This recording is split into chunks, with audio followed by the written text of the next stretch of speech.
Hey guys, welcome to IQ for you. दोस्तों, आज Amphan cyclone के बारे में कुछ बातें जानेंगे और ये भी जानेंगे कि ये साइक्लोन बनते कैसे हैं और क्लाइमेट चेंज भी इन सब साइक्लोन को कैसे ज़्यादा पावरफुल बनाते हैं। दोस्तों, सबसे पहले इसका इंडिया में इम्पैक्ट देख लेते हैं। दोस्तों, जब मैं ये वीडियो रिकॉर्ड कर रहा हूँ तब तक इस साइक्लोन ने इंडिया में 82 लोगों की जान ले ली है। दोस्तों, वेस्ट बंगाल में इसका सबसे ज़्यादा इम्पैक्ट देखने को मिला है। बंगाल में अकेले ही 24 घंटे के अंदर इस साइक्लोन ने 72 लोगों की जान ले ली है। वेस्ट बंगाल में 1000 मोबाइल टावर टूट गए हैं, इंटरनेट बंद है और बहुत सारे रीजन में इलेक्ट्रिसिटी भी बंद हो चुकी है। दोस्तों, जब साइक्लोन वेस्ट बंगाल से टकराने वाला था, इससे पहले ही जो अनुमान लगाया गया था कि ये साइक्लोन वेस्ट बंगाल से टकराने वाला है, वो अनुमान सही था। 60 घंटे पहले ही मौसम विभाग ने चेतावनी दे दी थी। इससे सरकार हज़ारों जानें बचाने में कामयाब रही। दोस्तों, बंगाल की खाड़ी में उठा ये सदी का सबसे बड़ा तूफान बताया जा रहा है, जो बंगाल उड़ीसा में तबाही मचाकर अब बांग्लादेश की ओर बढ़ रहा है और इसी कारण असम और अरुणाचल प्रदेश जैसे राज्यों में भी भारी बारिश की चेतावनी दे दी गई है। दोस्तों, क्योंकि तूफान की जानकारी पहले ही दे दी गई थी, इसलिए 7 लाख लोगों को पहले ही सुरक्षित स्थानों में ले जाया जा चुका है। NDRF national disaster response force ने दोनों राज्यों के 7 लाख लोगों को सुरक्षित स्थानों में इवैक्यूएट कर दिया है और बंगाल के भी 5 लाख लोगों को कोस्टल एरिया से हटाया जा चुका है। और साथ ही साथ बंगाल में कोलकाता, हावड़ा, हुगली समेत 7 राज्य बुरी तरह से प्रभावित हैं।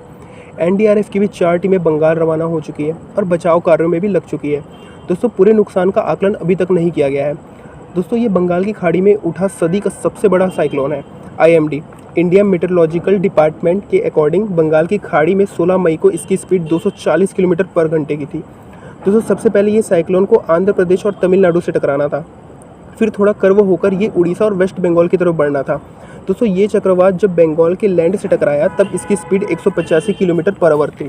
दोस्तों, ये जो साइक्लोन होते हैं, इसका 100% प्रिडिक्शन कर पाना मुश्किल होता है, यानी कि ये साइक्लोन किस डायरेक्शन में आगे बढ़ेगा, इसकी स्पीड क्या होगी। दोस्तों, लेकिन ये बहुत अच्छी बात है कि साइंस काफ़ी तरक्की कर गया है, जिससे थोड़ा बहुत तो साइक्लोन का प्रिडिक्शन अच्छे से किया जा सकता है, क्योंकि आज से 100 साल पहले तक तो हमारे पास ये टेक्नोलॉजी नहीं थी। बात कर लेते हैं ये साइक्लोन बनते कैसे हैं। दोस्तों, कुछ साइक्लोन बनते हैं ट्रॉपिक्स ऑफ कैंसर और कैप्रिकॉर्न के बीच में, इसको कहते हैं ट्रॉपिकल साइक्लोन। दोस्तों, ये मैप में देखिए, ये रहा ट्रॉपिक ऑफ कैंसर। ये जो लाइन देख रहे हो आप, जो इंडिया से होकर जा रहा है, ये है ट्रॉपिक्स ऑफ कैप्रिकॉर्न, जो अफ्रीका और ऑस्ट्रेलिया से होकर जाता है। अब इसके बीच में ये देखो, ये है बे ऑफ बंगाल, जहाँ super storm tropical cyclone Amphan आया है, जिनको एक्स्ट्रा ट्रॉपिकल साइक्लोन कहते हैं। लेकिन मोस्टली भारत में ट्रॉपिकल साइक्लोन ही आते हैं। अगर साइक्लोन में चलने वाली हवा की स्पीड 62 किलोमीटर पर घंटे से ज़्यादा है तो इसी को ट्रॉपिकल साइक्लोन कहते हैं। हमारी इंडिया साइक्लोन हिटिंग के मामले में one of the worst affected country है। हर साल इंडिया में 5 से 6 साइक्लोन हिट करते हैं, लेकिन इनकी इंटेंसिटी अलग अलग हो सकती है। लेकिन इंडिया में साइक्लोन आना आम बात है, क्योंकि देखिए, इंडिया 3 जगहों से समुद्रों से घिरा है। एक है अरेबिक सी लेफ्ट में, एक है इंडियन ओशन और ये बे ऑफ बंगाल, बंगाल की खाड़ी।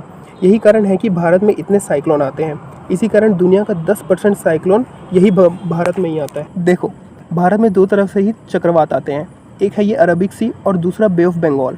बे ऑफ बंगाल की तरफ से आने वाले साइक्लोन की इंटेंसिटी ज़्यादा होती है एज़ कम्पेयर टू अरबिक सी। अब चक्रवाती तूफानों के नाम कैसे दिए जाते हैं। WMO वर्ल्ड मेट्रोलॉजिकल ऑर्गेनाइजेशन ने रीजनल ग्रुप्स बनाए रखे हैं, तो इसमें 8 कंट्री इकट्ठे हुए और सोचे कि इसको कॉमन नेमिंग करेंगे। दोस्तों, पहले अलग अलग कंट्री अलग अलग नाम रखती थी, जिससे कन्फ्यूजन हो जाता था।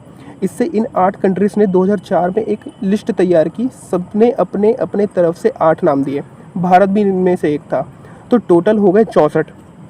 तो ये जो अम्फन नाम था, ये लिस्ट का आखिरी नाम था जो थाईलैंड ने दिया था, जिसका मतलब हिंदी में आकाश होता है।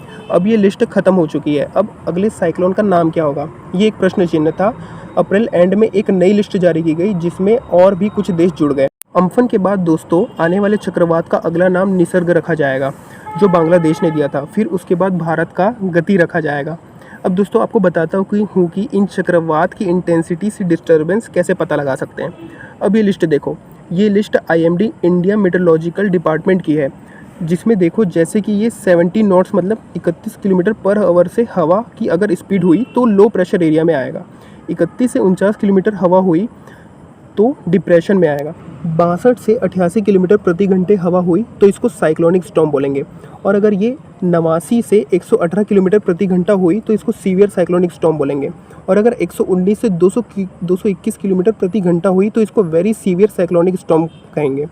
फिर आती है more dangerous, 222 kilometre per hour या उससे ज़्यादा हवा हुई तो इसको सुपर साइक्लोनिक स्टॉर्म बोलेंगे। तो दोस्तों अगर ये इन्फॉर्मेशन आपको वैल्यूएबल लगी हो तो ज़्यादा से ज़्यादा इसे शेयर करें।